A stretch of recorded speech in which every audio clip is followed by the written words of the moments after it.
Mr. Bob, what's up, brother? It's happening. Chilling. How you doing? I'm doing great. Excellent. Good to see you this morning, man. You too. We are calling this all about Bob. Well, I saw that. I've never seen a better titled Zoom meeting than that. I mean, it's perfect, right? Yeah, that's how it needs to be. I love it, Bob. I love it. That's how it needs to be. I love it. Let's go, man. Let's go. Well, let's just dive right into it, man. I'm looking at your one-to-one sheet, and I got it pulled up here, and I've been looking at it for about 20 minutes now, and Okay. and I see some things that I think are kind of cool and kind of interesting and attention grabbing. But let's start. Okay. Let's start at the top, and I want to know more about some of your previous types of jobs, and specifically like the IT professional job, because I hear you talk about that, you know, more often than anything else. But what all exactly did you do in IT? I forget. So a little bit about my background. This will help you with my coaching too. So I'm from Huntington, and I moved to Myrtle Beach when I was 19 years old, and I worked like a summer job there, and then I applied for a job with Office Depot. I may have told you that before. Okay. Yep. And that's I was 19, and it was actually a really good job, really good company. And they had a company come in that was hiring or that was training us on customer service. Okay. And honestly, that's what planted the seed for what I do today. But working there, we were taught about customer service, going all out for clients and customers, and people started coming in asking questions about computers. I was kind of forced to find the answers. Nobody else knew much about them. I didn't much either. So that's how I learned about IT. Started helping people with their own computers, like setting them up at home and stuff. There's more to that story, but that's the basic of it. Okay. And then got better and better, and then learned more and more. Started doing it kind of consulting down there. And I moved back to Huntington, West Virginia in '99. And that's when I worked for an IT company. Then I went out and did my own thing for a few years. So I was basically like a IT department for businesses that did not have IT departments. So honestly, right there already, I'm seeing your creative mind maybe before you even knew you had a creative mind, right? Because you're seeing things like that other people are doing, and then you're kind of taking how can I apply it to my own life, my own situation, maybe some of the things that I enjoy doing, some of the things that I might be good at doing. Is that fair to say? That's fair to say, definitely. I've always been kind of creative. I've always done painting and drawing and art and stuff like that. And I started working, like I said, I never thought about creativity in my work. I never thought of it that way. I thought it was just you go do a job. Mm-hmm. That's kind of how my dad worked a Corps of Engineers job for years, and he went to work and did, just had a very stable, solid job. And I just always thought, well, you go through school, go through college, get your job, there you go. And I'm glad I didn't do that exactly. I mean, I did some of that, but that's kind of why I like what I do, because the IT stuff, there's some creativity to that, but it's very technical, which I have some of that interest too. But I got my success in IT was more about consulting with people. I didn't just go fix problems. I kind of trained them, educated them. And when you're sitting working on computer systems with people, you're in their workspace. So I'm always sitting at their desk. I'm helping them with things, and you almost kind of become a counselor. Yeah. So that's how that happened. Because you're physically so like close to them, they just feel like to open up to you, or is it how you made them feel comfortable? You know what I mean? Well, I would say a little bit of both, because when you sit down people's computer space, they've got their pictures of their family around, they've got their motivational quotes. And oftentimes you're dealing with issues that they've created on their own computer by messing something up, like clicking somewhere they shouldn't have clicked or done whatever. So you kind of have to build a trust with them. And just a lot of times, plus you usually have passwords for people, so they have to, there's a fine line. There's a lot of businesses that I had their keys to their businesses because you'd work after hours or you'd come in. Yeah. It's best to shut down systems when they're not working, stuff like that too. So honestly, it's all about what we talked about before, relationship stuff. Yeah, a ton of trust are involved, and I'm sure like Yes.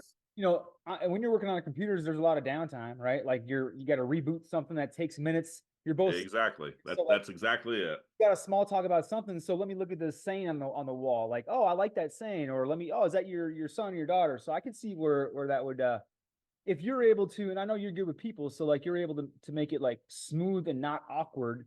And so when it's smooth and not awkward in a situation that could be potentially super awkward with somebody else, that's going to make them maybe open up more. I like that. Okay. Yep. I got to hear this fast food. Fast food was a previous job for one day. Tell me about this fast food for a day job. Yeah. So I worked one. I was when I was living here in Huntington when I was younger. Wasn't that long ago, but okay, it was a while back. But it was hard to find. It was hard to find work anywhere, Josh. You couldn't like McDonald's, these places. Nothing like today. I mean, now you go out and find work wherever you want, which is a perfect opportunity for people to do career stuff right now. But that's another story. But I couldn't find hardly any work. Okay. Someone put an ad in the paper, which is all there was at that time. You know, we didn't have monster.com and all these things now. And it was for a fast food delivery driver. You got paid delivery plus fees plus tips. And at 19 years old, I was like, you know, minimum wage at that time was $4.25. And a couple places paid $5 an hour. Yep. You were set if you were making $5 an hour. So I went on this and I took this job. It was kind of a misleading ad. I went in and first thing I was doing was scrubbing the trays inside the restaurant. And when there was downtime, I was mopping, I was doing, and not that I'm opposed to doing that stuff, but that's not, I was liking the idea of delivering and making tips and stuff. And Funny, yeah. it was 8 hours of just torture. And I like doing things. I don't like cleaning up after people, Josh. That's one thing if it wasn't for that, I would probably be in the food and beverage industry. I just don't like to clean up after others. So that was my 1 8 hour shift. And never would I do that one again. Was it, and that was your first job? No, I had left another job because I was wanting something different. Yeah, I was 18 or 19 at the time. I was wanting something different. Yeah. And that just looked like a good opportunity, just something I could make some money while I was going to college.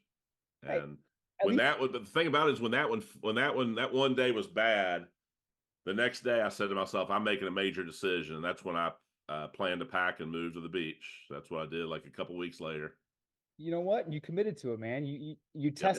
tested it, and you weren't afraid to cut your losses. And I'm sure you probably don't regret it for 1 minute, right? So Mm-mm. that was good. Good on you, man. I like that. Nope. All right, so let's talk about your hobbies. And you kind of mentioned it before, some of your creative stuff, and I love seeing that. I see the art, painting, drawing, yard Yep. sales.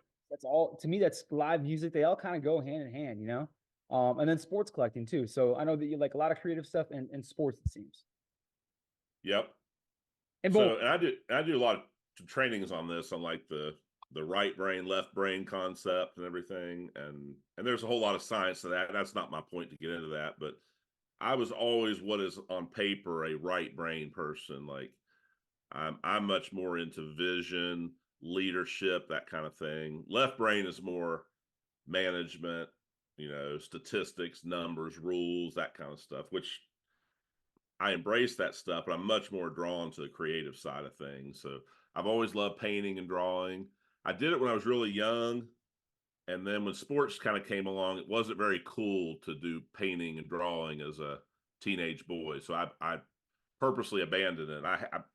I regret that because I should have stayed with it. But I got back into it in my adult life, and I do it more as I love painting and drawing and like landscapes and realism and stuff like that. That's kind of, I'm not really an abstract person, but so No, I, that's, I like that. And I mean, I love, honestly, in the last few years, I've kind of realized myself too that I'm with you on that. And I love creating things and creating visuals specifically. So painting to me, I learned that I love painting. I painted a whole bunch of stuff in my gym, and it's just cool. Even just painting a wall, like it's so immediate. You know what I mean? Like I don't know if it's the dopamine hit you get from it that's just immediate, but you see something tangible that you did right away, and it's just right yep. there, and it's like, all right, cool. You can take pride in it.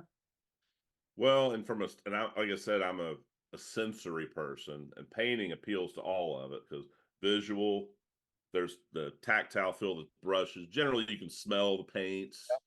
You've got so I think that's part of what I like doing. And I just like I like creating something out of nothing. And a blank canvas is very exciting to me. And a lot of people freeze when they see a blank canvas in their lives. Literal canvas, an empty house, that they freeze up, and I'm guilty of that some too. So that's where coaching comes in too. So, Yeah. but that's the art side of me, and I wish I did more of it. I'm kind of committing to do more of it, actually. So, I think that your creativity helps you a lot in your business because you can kind of visualize something that isn't there yet, right? yep. Is that I mean for real, right? You can help somebody maybe visualize something that they can't even see yet. Fair to say? No question about it. And I usually see a lot more potential in people than they do themselves. Not because I'm anything special. I mean, that's my, like, I see, like, I've talked to you about this. I see you. How many times have I told you, Josh, you're sitting on a gold mine because of your creativity and what you've got? And I've told you there's nobody that does it the way you do it. And that's, you know, there was a quote one time that said that education will help make you a living, or will help you make you a career, and creativity will make you a life and a living. And that's what I think. That's a big eye opener to me. And that's huge. Well, and also you can see something in somebody because you're looking for it, number one, right? Yes. You're trained to look for it, right? But also Mhm. because you're a little bit further back from the situation to where you're not on the inside of maybe some of the other stuff that that person might be going through and dealing with. You're kind of cutting that stuff out, and you're just saying, hey, listen, I don't like whatever is whatever, right? But like over here is this big old area of open land that's just waiting for you to tap into it and get all of its resources out of it, right? Yes. And I just got an analogy for you. You have a Okay. lot of experience. You've got a lot of experience with your workouts and training and that kind of thing. And it's like if you see someone on the ground doing push-ups and they are busting it. They are working, but they're doing it completely wrong. Their form's wrong, and they're complaining to you. I got back pain, and you shouldn't have back pain with doing push-ups. Something's wrong if you're doing that, and you know what I mean here. And Cool. so you from the outside looking in are like, look, it's not a matter of how hard you're working, but you're doing the wrong thing. You got the wrong technique, and you can see it. Yeah. Yep. So all you do is you identify it, you point it out to them, and then that right there flips the light switch for them, right? And then, Oftentimes, and well, oftentimes, or I help. Ideally, I help them identify it. or You help know, them flip the light switch, basically. sure. So, like, if you using that analogy, they about back pain, I could say, well, you got back pain because you're doing this. That's more consultative. Coaching is more like, when does your back pain start? Well, it started 2 weeks ago when I started doing these push-ups that way. Okay, how are you doing these push? Help them kind of discover it. That's more the coaching concept. Yeah, yeah. You're leading them to it, but letting them see it, Yep. basically, right? You're kind of cracking the door open for them a little bit, maybe, but then letting them push it all the way open. Yes. And then people, and this, people are inspired and motivated differently. Some people you got to kick them. Yep. Some people you've got to slightly move them along, and some people you just let somebody just sit and listen to them talk, and they'll talk through it themselves. But they don't take the time to do that unless they're committed to a program, a coaching program. In your case, a workout program, whatever it may be. The commitment's big. Yes, you got to have the commitment, right? Do you feel like some people what's the percentage of people who say they're committed versus the percentage of people who are actually legit committed? So that's a really good question, and let's begin that by defining commitment here, because commitment, I could tell you right now, I'm committed to getting better physical condition this year. Okay, I'm telling you that. Now, is that the commitment? A commitment is an all in. Sure. It's a done deal. I'm doing it. I'm committed to going to the gym 3 days a week. Well, that's the commitment. You're done. You do it 3 days a week. If you're like, I'm going to do my best to do this, that's not commitment. Mhm. And so your question, what percentage? Wow, that's a good question. Um, I've never done an actual measurement of that, which would probably be something worth doing, but 10% Yeah. at Now, the most, probably. because, you know, again, with the gym stuff, like it's the same for me. You know, I hear a lot of that. I'm in, man.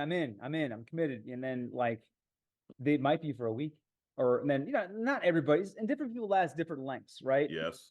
But it's rare you get somebody who's really, really, really into it and really willing to pay the prices and the sacrifices, because you're going to ask for some sacrifices along the way, right? Yes. It's not going to be easy, right? That's correct. But if it was going to be easy, they probably wouldn't need your help. Yes, and that's the other thing I find is, when I first started doing coaching, I was looking for the people that were desperate, people that were our wits end, which will do anything. And I certainly help those kind of people. But I've learned my best clients are the ones that are already a high level of performance. That like Kobe Bryant. You remember basketball player Kobe Bryant? He was next. I mean, you would agree, probably one of the elites, if not one of the best ever. And Mentally. at the time when he went into the playoffs one year, he hired on an additional coach for himself.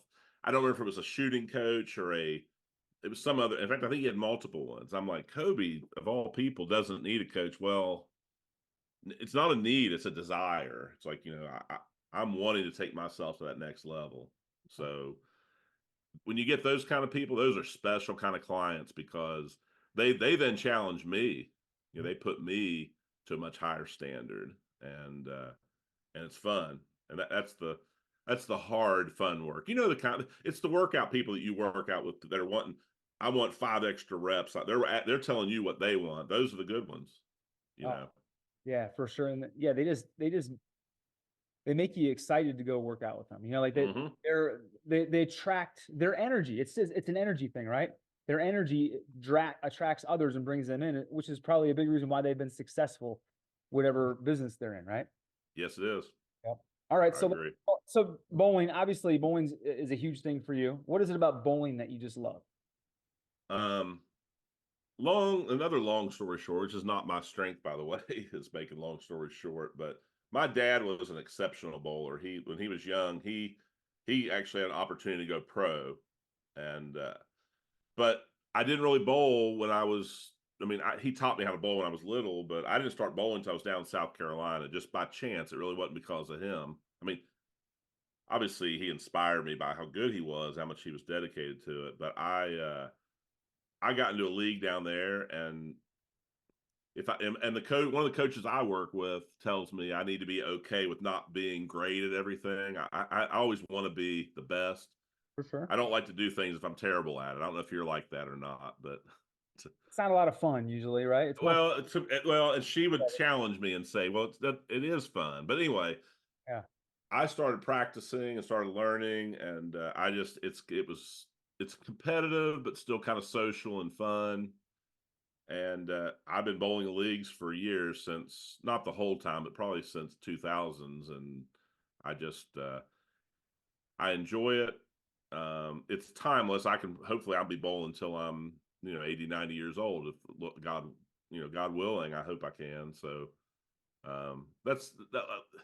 And there's a lot of science to it, and there's a lot of creativity to it. A lot of people wouldn't know that about bowling, but there is. So Um, let's see here. I'm looking to see if it showed here how many. Okay, there you go. That's I thought I saw it. 8 300s, huh? yes, Wow. yep.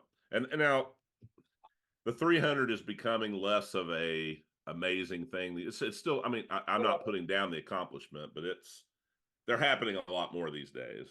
Why you downplay? That's pretty awesome, dude. Come on, just be like, yo, it's thank you. How about tell me I want to know how it felt when you got that first 300, because I know that's probably something. I mean, how nervous were you in those final frames? How crazy was that? So my first real big game, I had a 299 several years before my first 300, and it was Miserable. well, not really, because it's still they're still considered an honor score if Okay. it's a 298, 99, or 300. So it was it was a little bit of letdown, but the 300, I do remember it. It was I just got into smooth rhythm, and I tell people I was just in that zone we talk about, and You're Kobe. sure. Yeah. I wasn't Yeah. y- you get nervous when you're about 6, 7 in a row, because people kind of stop talking to you. And then you got, and then bowling, if you know how it goes, the 10th frame, you roll 3 balls. Oh, So I had 9 in a row. The 10th frame, first strike, and second strike. Then so you got that is it is a little nerve wracking, but was it a clean? Were all three of those final one in that final frame? Were they all three clean? in that game, yes. Now the 299 game that I had, my first ball was terrible, and the truth be told, it kind of relaxes you. It's like, well, now if I get it, I'm But just lucky to even be that's where you here. blew it. That okay? So yeah, you couldn't get a 299 unless it came to the final frame, right?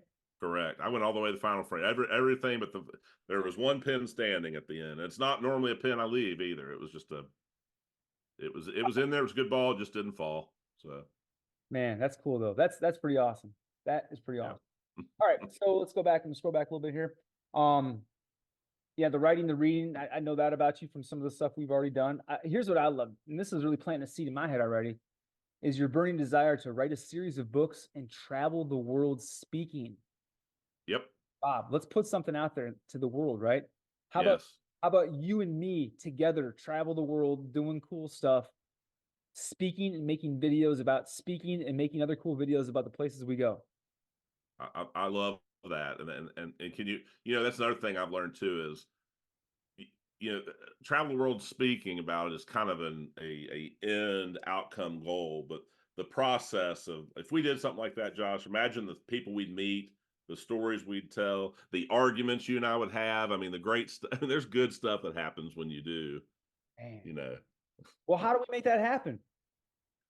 Well, I Like, mean, from a coaching standpoint, it's you and I setting a focused meeting about that specific thing and take little small steps, which I will confess, I'm really good with helping people with that. But it's not one of my strengths because being creative. I've kind of big. You and I think both struggle with this. Perhaps we have this big vision, you know, and I get kind of caught up in that, and I need to really rein it in and the day by day steps, the compound effect of the small steps. So yeah, that's what we need to do. yeah, like how do you eat an elephant? It's yes, One bite at a time. yes, that's exactly right. Yeah, that's exact. I mean, yeah, I definitely struggle with that. So explain this one to me. Something no one knows about me. I love Bigfoot, but I don't believe in them. Correct. So, so yeah, so I kind of just got intrigued. I've always kind of been intrigued with like paranormal stuff and just fun stuff. Why Not got because I'm a believer. why not just like, yo, I love Bigfoot? Why gotta kill the vibe? But like, I'm not like a child. I don't believe in them. Like, It's just kind of fun. It's just own kind it. of funny because, it kind of tells. Because I have a good time. I love watching the documentaries and the shows, and honestly, and you know, that's a great example. Most of the people that are tracking Bigfoot, you know, their outcome goal is I want to. They never want to kill a Bigfoot. They're all real protective of big feet. Okay, but all of them are like, I want to see one or capture one on video or whatever. But I've watched their joys in their journey. They love setting up the cameras. They love talking about it. They love the documentaries. And truth be told, you know, most of them haven't seen one. And they may, at the heart, may not truly believe it. They love the process so much of being out and there's a lot to it out in nature.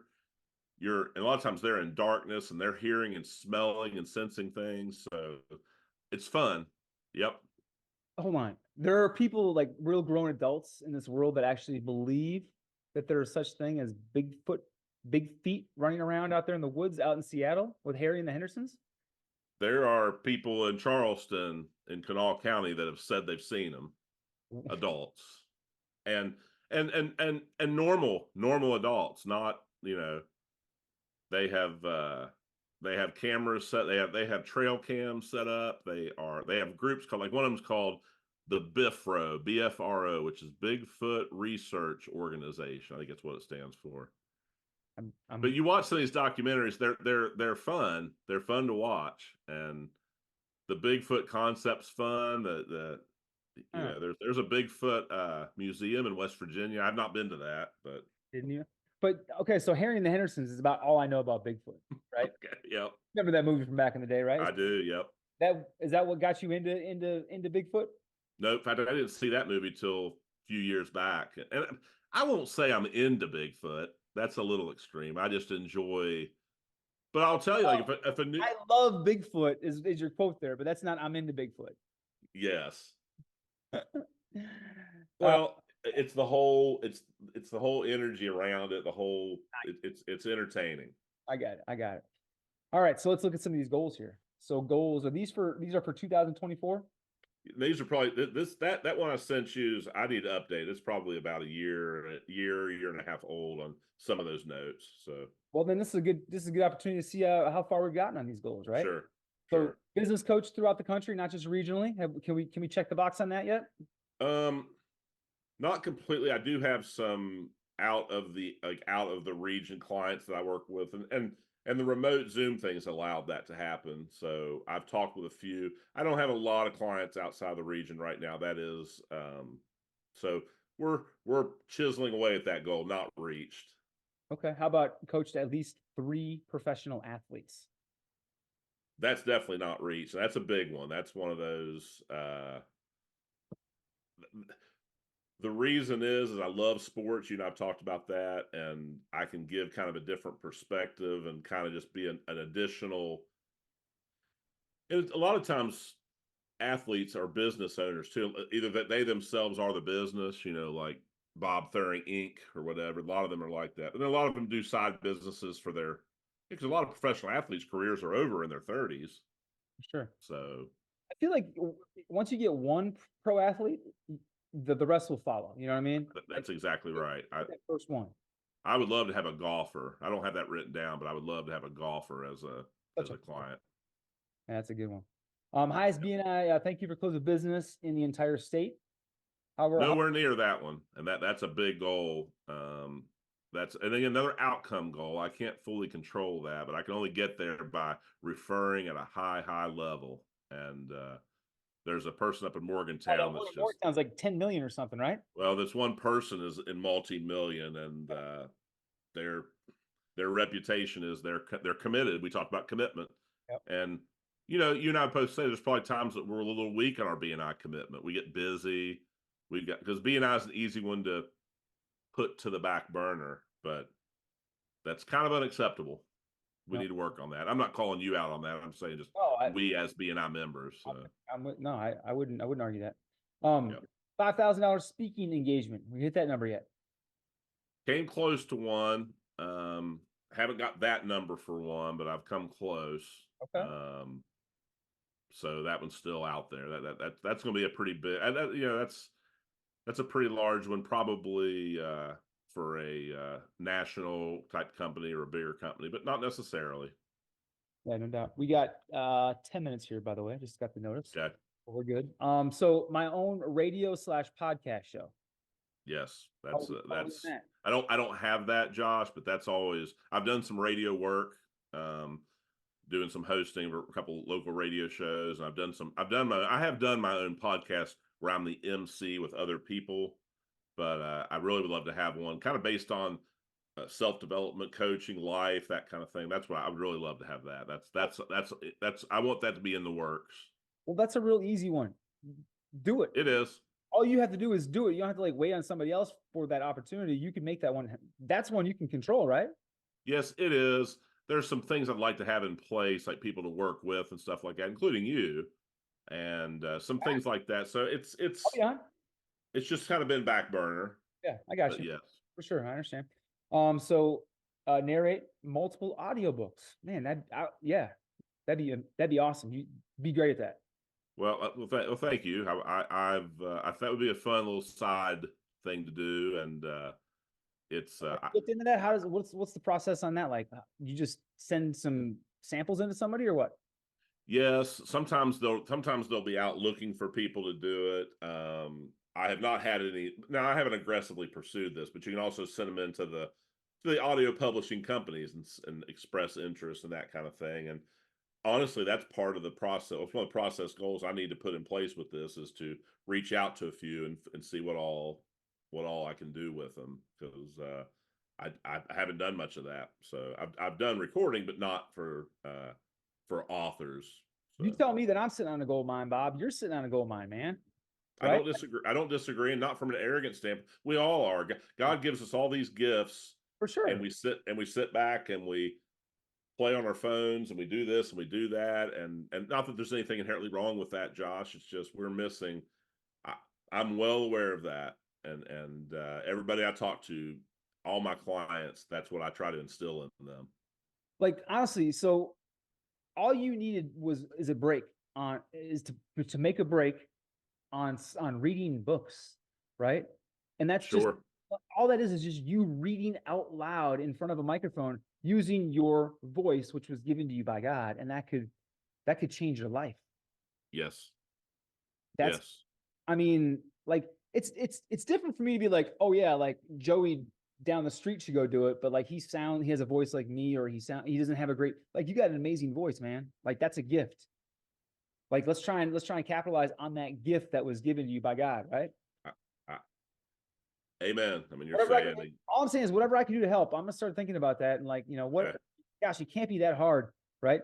We could do more commercial stuff if that helps get your voice out there a little bit. Makes you more aware of how easy it is to do, right? It is, and my thing is I haven't been super aggressive about this. I've reached out. I've done some recording. I've my voice is on a few business voicemail systems in the area, and people have hired me for some voice background stuff and things like that. But I've not put a real strong emphasis on that. And you're right. That's eating the elephant thing. I'm kind of sitting back.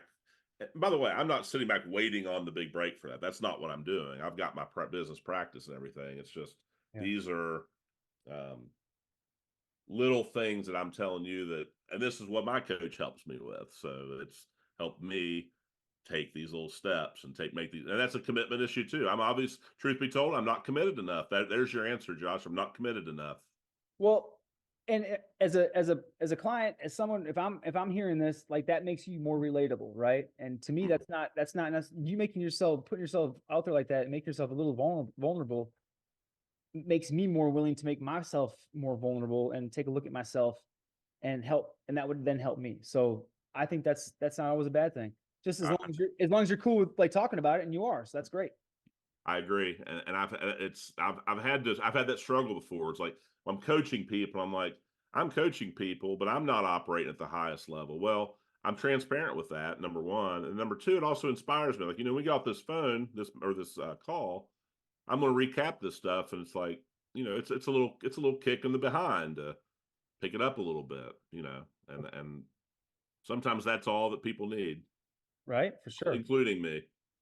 So have a multi-purpose facility to coach, train, create works of art, meet workshop needs, sell secondhand items, collectibles, etc. Man, you got a wide gamut of stuff right there. Well, and that's kind of the dream there is to have my coaching practice at like a resort type place where people come and they're invested because they come to experience it all and they're coming for a focused coaching session. But included in that is I've got all my other interests. I can do my painting, my drawing. I've always had this interest in, I get a lot of estate sales and rummage sales. I've always been into trading and buying and selling and peddling, that kind of thing. That's fun to me. So that's more of the hobby side of it, but all of it in a weird way ties together. All So, right. All right. And then we've got 3 published books. yep. That's more of a long-term goal, it sounds like. I mean, that's Yeah, I've been writing one off and on for quite some time, and again, these are the things I've got my coaching practice, and these are things in the background that I'm kind of doing, but I need to get more active with them as well, and that one's kind of been on hold for the last year or two. well, this I got an idea that ties in with your next one, and it's a two birds, one stone thing. Okay. Why don't you write a book on your journey to becoming a PBA tour bowler as it happens? So begin your book right now. All right, here's the start of your book. Your first chapter is here's where I am. I started bowling at the age of 18 or 19 or whatever it was. And I'm not on the PBA just yet, but I'm going to get there. And then we follow your journey chapter by chapter to when you're on the PBA tour, and then you scratch off the next one on the list, which is bowl on the PBA tour. So, okay, fair enough. I have, I'm not saying I no longer have the goal of bowling on the tour. The goal for me now is just to at least bowl in one of the events one time. I've got too many other commitments to dedicate the amount of practice I need to with that. I bowl a couple nights, but that one's I'm not saying I'm not ever going to do that, but that one's we should I like everything you said there, but maybe plug in something different than the PBA tour, maybe a different thing. But I love everything you're saying there. All right, how about the journey to you becoming a scratch golfer? Would love that one. That's Yes, and because I'm not desiring to go on the pro tour of golf. That's where if I'm doing that, I can't run my coaching business. There's a lot. I mean, I could, but I would need a lot of work there. I'm nowhere near that level of a golfer. So listen, Bob, and I love you, man. But I also know what it takes to be a pro golfer, and I know the commitment level that it takes to be a pro golfer. I don't know it, but I have an idea what it is from all the research I've done in my life, man. And like, and how old are you now, Bob? I just turned 50. Just turned 50. So like, there are kids out there 5, 6, 7 years old who are going to be working every day of their life for the next Correct. years to get to that point. So Yes. to be realistic, I'm not sure that's the pro tours is one that we want to focus on, but It would probably be more, and again, we're off the cut, probably more something related to the right. The interesting thing is the becoming the published author is probably the better one, which is it all ties together, Josh. The speaking, the authoring, it's creation. I like it, man. No, I like it. I love all of it. I'm just trying to figure out how we can get you there. So I think we're not almost out of time here, but we got accomplishments, owned and operated own business since 2005. How much Yep. how much satisfaction or pride, I should say, do you feel in yourself for being that you've been able to stand on your own for almost 20 years now, almost 2 decades? Well, I hold myself to a high standard, and I'm not where I really ultimately want to be with it, but I'm close. And a lot of people don't last but a year or two, if that. So it's I sometimes need to look back and say I should be more proud of that than I am, and it's an accomplishment. It's a challenge, I and love that. That's awesome, man. yeah, Really is. As somebody who's trying to do that himself, I think in 20 years in the game, man, and some of the stresses that you've probably had over those 20 years, that's pretty awesome. So good on you. yeah. Let's see here. Sales counselor. What's a certified sales counselor professional? Well, I'll real quick. It's a program I went through when I was at Office Depot. I went to training for business machine sales, and they sat down and taught you how to be kind of a counselor in your sales process. So that kind of planted some seeds too. It's a long time ago, but some of those lessons I've still learned about how to handle clients from a consultative standpoint. BNI is just real synonymous with what I do. So BNI has their their structure is. I mean, I'm not employed by BNI, but I'm a director consultant, so I work with another chapter or two, and then I'm a member success program trainer. So we have a couple of them in our West Virginia region, and basically just it's when someone joins the BNI, they have to go through a member success training, and it's you've been through it, and I stepped up to want to do that because it kind of goes along with what I do with coaching and training, and been doing that since I think I started that maybe 2008, 2010, somewhere in that. I can't remember the exact time frame. Then we went through when we had the coronavirus lockdown. We didn't do them for a few years. It was all virtual, but now we started back doing in person in the last year and a half or so. So, but yeah, it's essentially coaching. I mean, you're in there and you're training people on the BNI principles, and it just coincides with exactly the principles that I train on too. So it's a natural fit. Well, it's perfect, and it gives you almost a platform to show what you can do to people who can refer you. It actually it does. I mean, I'm there to help them grow their businesses. It's not if that's the thing about it, it is not a sales opportunity for what I do. But I inevitably usually get some questions afterwards, like, well, is this your full time job? Is this what you do? And so it does lead to good opportunities, and I get to meet a lot of people that are new to BNI and long term members. It's something we recommend coming to at least once a year, and so it's It doesn't pay. It's a volunteer position, but it gets like you said, it gets me in front of people and it gives me opportunities for meetings with others, and it's enjoyable. Appeared in 3 commercials. I didn't know 3 commercials. Who were the 3 commercials for? As a featured character. Yes. There was a couple. I actually did one in Myrtle Beach. I actually been in about 5 commercials, but 3 as the featured character. It was for a company similar to yours, a video and marketing company. They did a lot more commercials and television work. And the first one, they liked my voice, so the kind of got me in there. And then they were looking for volunteers for another one, and so I did that. It was for one was for a drugstore, one was for a heating and air company, and then I'm now drawing a blank on the third one. I'm just drawing a blank on it, but yeah, I was a lumberjack. I was like a lumberjack in one of them. Okay. It wasn't a funny commercial. I was just they were selling um like Carhartt clothing and stuff like that. It was commercial for that. So they showed me shopping, they showed me buying, and I was out there chopping wood, which I had never done. I'd never done that before. So, Did you and look then like an actor, or did you look like you were legit? I think it did look pretty good. I struck several times, and that's a lot harder work than you realize. No doubt, man. No, yeah. And so, I mean, I did it a few times, and one of the guys was there. He's a country guy, and he's like, Bob, he showed me what I was doing wrong. He showed me just quick technique, and then I Like that. started doing it, and they've got me in the background doing that. And then the other one, heating air conditioner, I was like a bad AC guy that came in. I was real rude, and they were kind of presenting this is what you don't want to hire for your HVAC needs. So Nice, man. Well, that's cool. What an opportunity. I loved it. I learned so much too, because I mean, it's a 30-second commercial. I was there for probably 5 hours. Yeah. And you know how it is, Josh. You film it this way, everything looks good. Okay, let's redo it. Let's move the camera like that. That's the details, and it was fun to watch. Yeah, well, a lot of times it might look different only a little bit in your mind, but maybe they've completely shifted the focus. Maybe they're looking at something else. Maybe they're getting a cutaway. There's just a lot of things that kind of go on behind the scenes that most people don't really realize.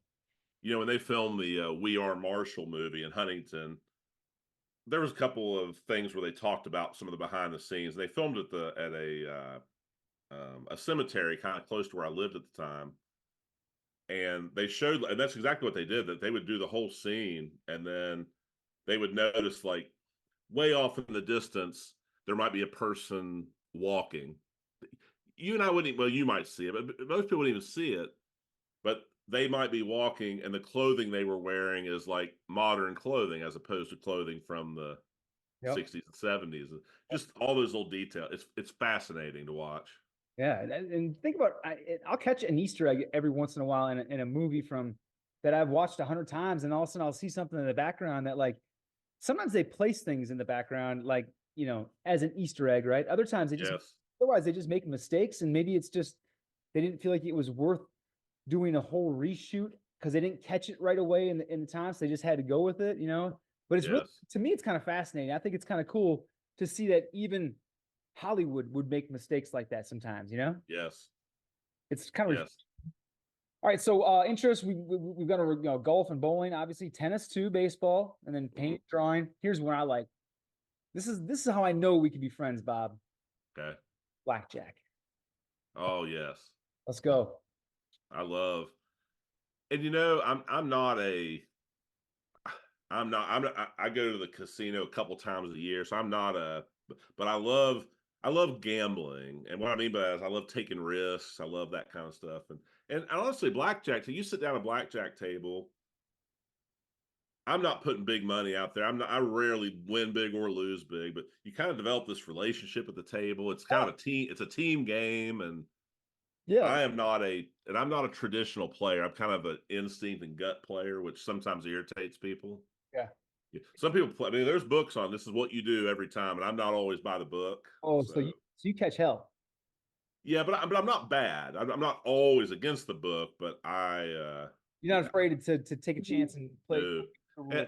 but I'm also, if I'm sitting at the end, I'm sitting at third base, the end, Yeah. and people got big money on the line. It comes to me. I'm going to make a decision based on the table, So, See, I'm that but guy that's I'm gonna make my decisions is by the book and I'm sorry. But what I love about blackjack is like you said, we're all in it together, right? Against it, and even the dealer's in on it too, usually, right? yes, It's not his money, right? He wants you to, yeah, he wants you to win because you're gonna tip him more. So it's like we're all trying to team up against the bad guy because we all know yeah, they don't build yeah, casinos to give away money, you know. But here we are, we're all kind of rooting for each other. And then if somebody is a knucklehead sitting over there on third base, hitting a 16 with a six shown, we all get to give him a hard time about it. We get to bust his chops about it. And then when he somehow gets lucky and he wins and the whole table wins on that 16, then he's giving it right back to us. You know what I mean? yep. It's like the camaraderie part of it, I think. It's like a big party that everybody wants everybody to win on. It is, and the probably what I call the unhealthy side of it is just the overall a casino environment, all the visual stimulation, all the lights, all the. I mean, a lot of people makes them nervous. It relaxes me. It's like I walk in a casino, I'm like I'm excited, and it's fun for me, and that's the immature side of me that's just there for the fun, if you will. So Yeah. My thing is like I try to only bring a certain amount of money and then I leave my AT my bank card in the car. So I can't even get more out, otherwise. yes, But then of course, then I'll get down to a situation where I got a I got an 11 with the dealer showing a six and I'm trying to double down, but I got no money to double down with, and I'm looking for people to spot me some. So hmm yeah, I like the risk thing too. I'm with you on that. it's fun. Yeah, it's a good time. Yep. All right. So what else we got here? Your faith. Tell me about your faith, man. What does your faith mean to you? Oh man, Josh, that's not a quick Yeah, no, but 20-minute thing here. That's a big thing. Well, I mean, I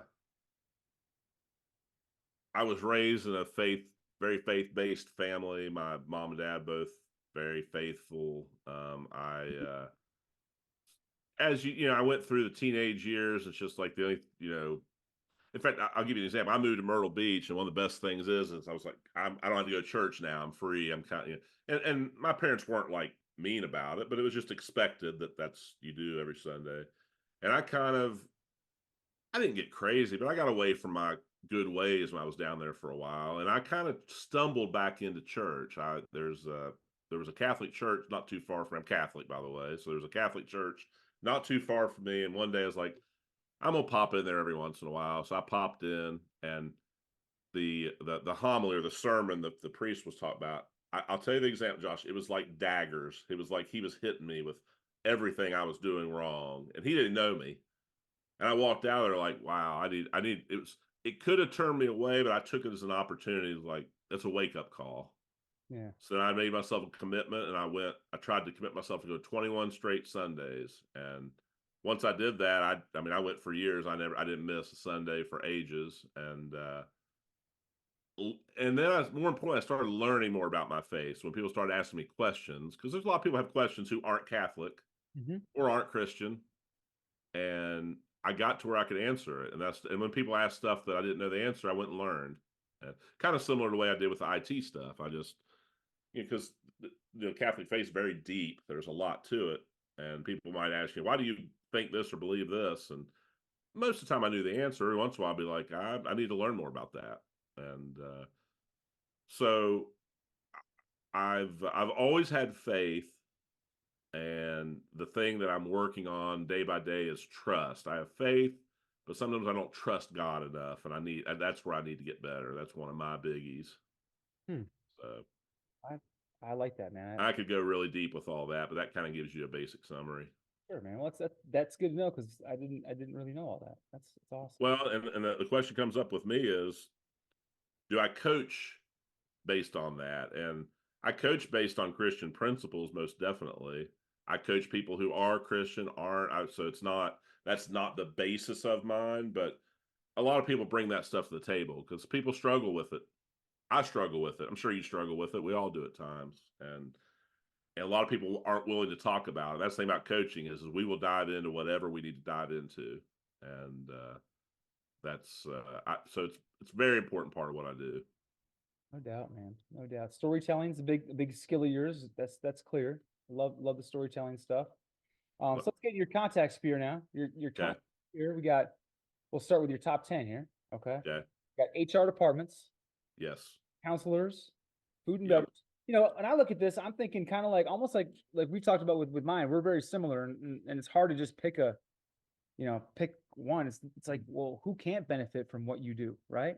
Well, and that's the nice thing about the contact spheres is those are like They're people that do similar type things or do things that often go together. You know, like realtors with pest control, with inspectors. You know, they are a natural fit, and that's kind of, and coaching's weird because I'm not a natural fit with a bunch, but these are kind of the ones that I thought would be good fits. all right. I'm talking too much. Keep going. No, you're good. Celebrities, there you go. Celebrities would be good.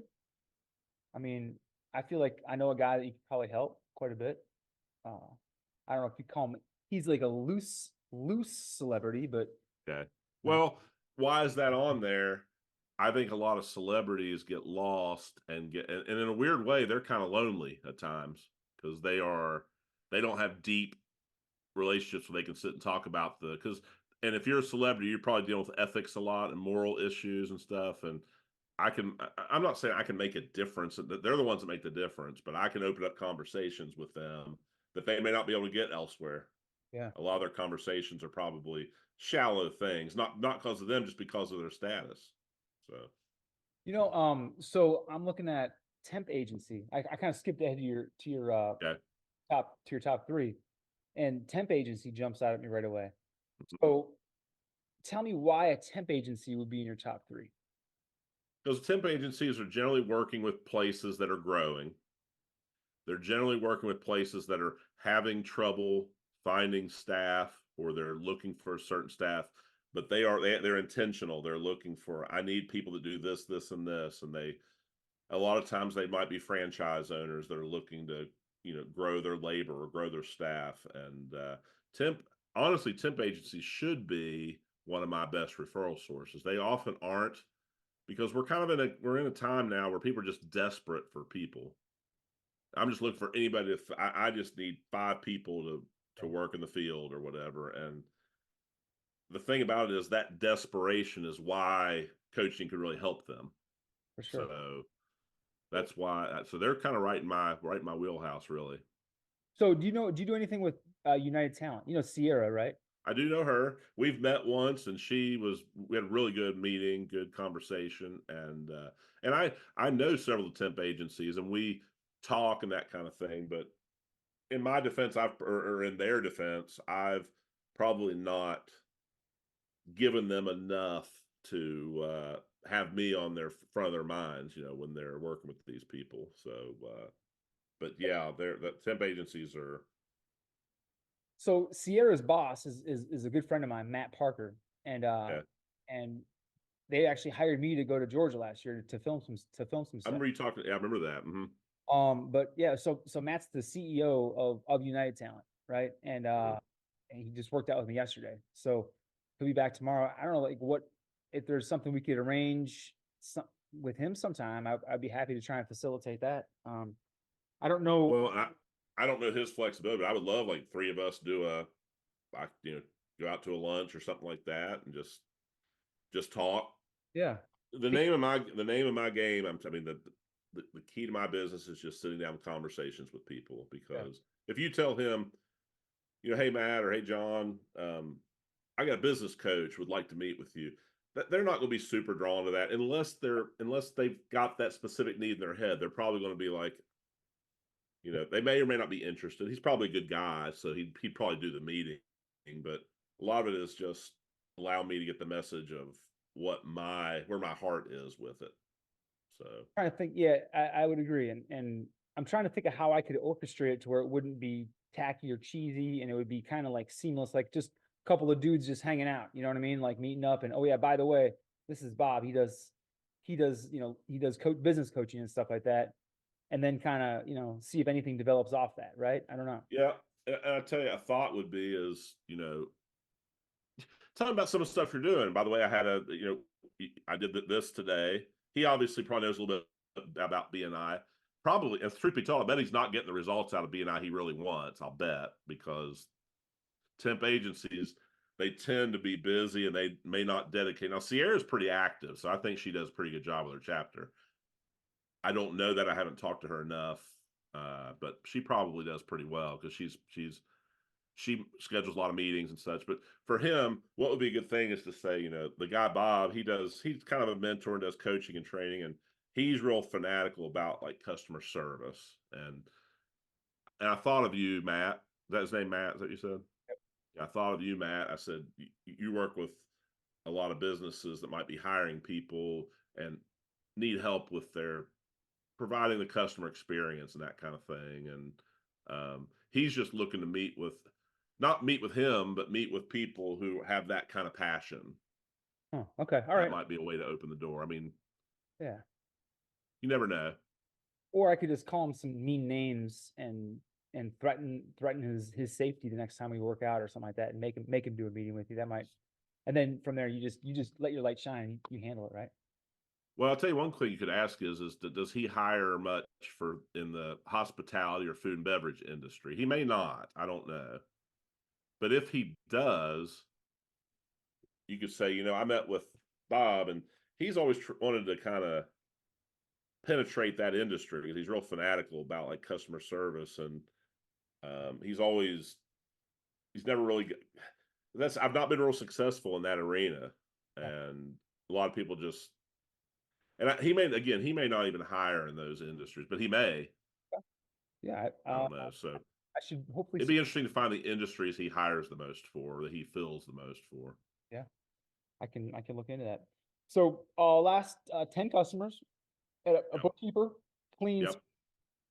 traveling sales, construction company owner, insurance Yep. agent, career change prospect, credit card processing, marketing specialist, HVAC business owner. Like you're doing it all, buddy. You're doing it all. Well, that it's funny, and this is a good time to mention this, is I work with a lot of people to help them carve out their niche and pick out what their client base is. My niche isn't really a specific industry. Mine is a mindset.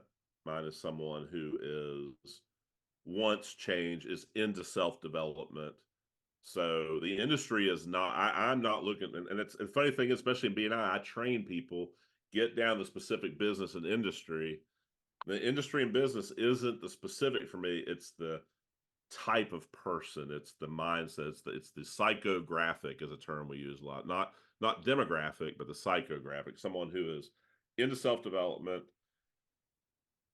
sees the big picture, visionary, leadership, those kind of people. So, and that could be in a lot of industries. Yeah, no doubt. Now, the accountants and bookkeepers, those are good referral sources for me because they're working with their client base of businesses a lot. And that's the same thing with the temp agency. The temp agency itself may or may not be a great referral for me, but the people they work with hopefully would be. All right. And then we've got, let's see here.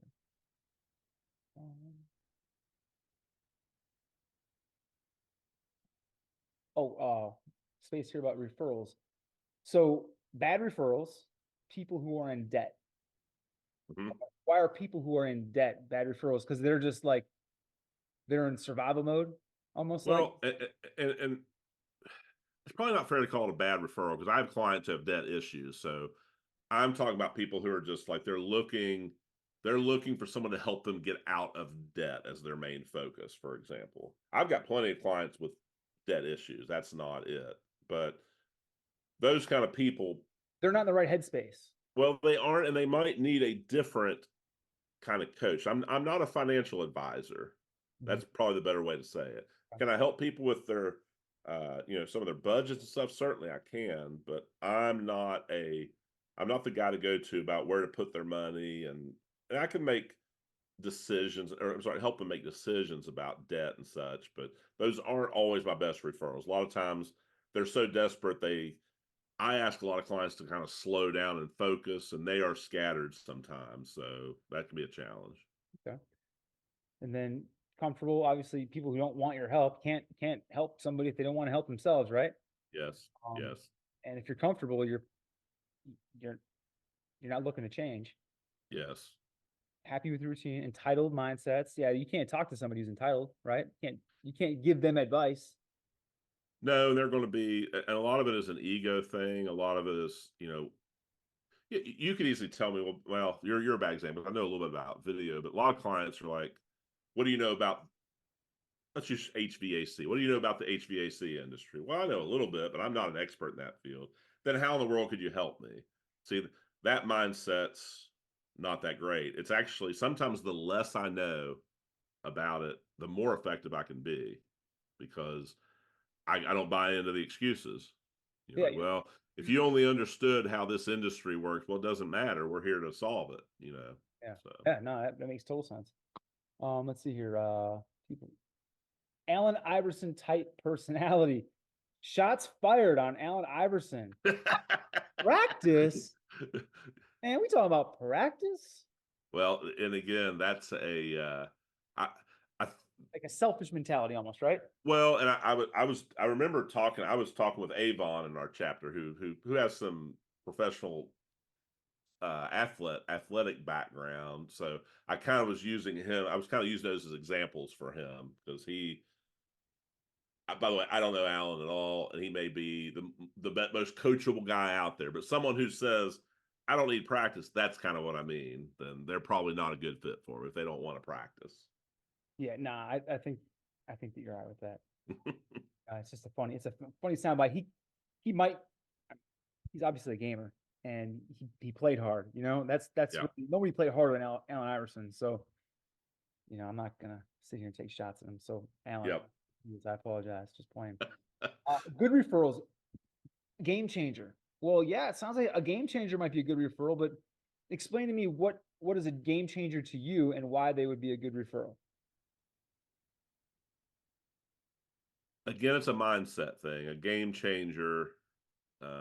Here's how I would define it: as a person who's coming in and shaking things up, doing things differently, going against all the cliches, out of the box, going against the grain, whatever it may be.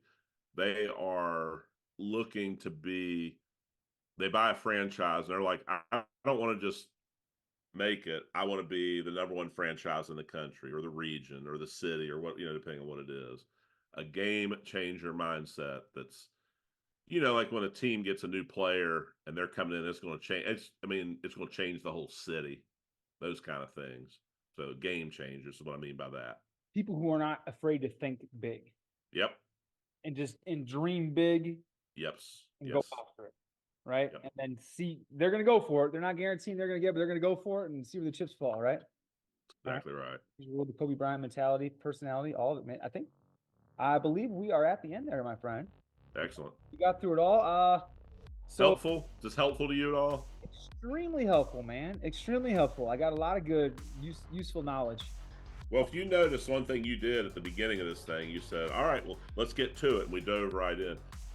There's plenty for you and I to talk about, even business related stuff. But we had a focus agenda. And it helps me too.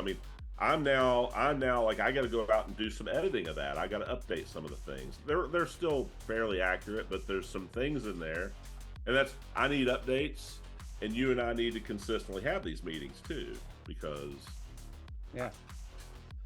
what we met about with you last time, and it's not real fresh in my head already. And we talked about a few other things you were going to add in there. So the consistency is really important. That's that commitment thing too. We should always update it because we're always updating ourselves. We're always evolving. You know what I mean? Like all evolving. And then also, but when you look back and you see some of the stuff that you had down there, you're able to look at it and be like, well, where am I on that goal? Is that? Yep. And if that's not really a goal of mine, then why did I put it down as a goal? Right? And stuff like that. So I think that it's good to every once in a while look back at some of the stuff that you put down on paper, and not beat yourself up if you haven't done the things that you said that you were going to do or that you had on that list, but feel free to evolve it a little bit and just grow. I've already put in my task list to do an update to my profile. Because everything's pretty accurate on there, but there are a few things I want to change, a few add-ons that you didn't hear about.